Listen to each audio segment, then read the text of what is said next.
মধ্যপ্রাচ্যের রণক্ষেত্রে চরম উত্তেজনা ছড়িয়ে এবার ইসরায়েলের হৃৎপিণ্ড তেল আবিবে নজিরবিহীন হামলা চালিয়েছে ইরান। একের পর এক শক্তিশালী ক্ষেপণাস্ত্র ও ড্রোন আঘাতে কার্যত ধ্বংসস্তূপে পরিণত হয়েছে আধুনিক এই শহরটি।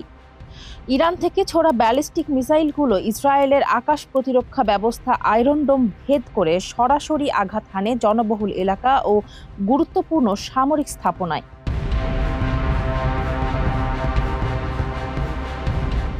তেল আবিবের বিভিন্ন প্রান্ত থেকে আসা ভিডিও ফুটেজে দেখা গেছে জ্বলন্ত অগ্নিপিণ্ড আর আকাশচুম্বী ধোঁয়া।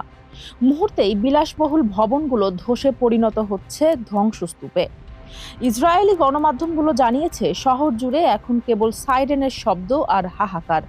এই হামলায় ব্যাপক প্রাণহানি ও ক্ষয়ক্ষতির আশঙ্কা করা হচ্ছে। তেল আবিব ছাড়াও ইসরায়েলের রামাত গান, বেইত শেমেশ, পিতাহ টিকবো, বিয়ার শেবা, জেরুজালেম সহ মধ্য ও উত্তর ইসরায়েলের বিভিন্ন এলাকায় ইরানের ক্ষেপণাস্ত্র আঘাত হেনেছে। এর মধ্যে মঙ্গলবার ইরান থেকে ভয়াবহ ক্লাস্টার বোমা নিক্ষেপের খবর পাওয়া গেছে।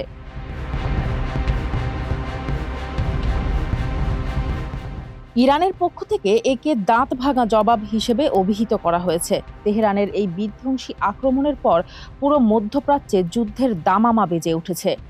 পাল্টা জবাব দেওয়ার হুঁশিয়ারি দিয়েছে ইসরায়েলও, যা বিশ্বকে এক চরম অনিশ্চয়তার দিকে ঠেলে দিচ্ছে। ফারজানা হাসিন, মানবকণ্ঠ।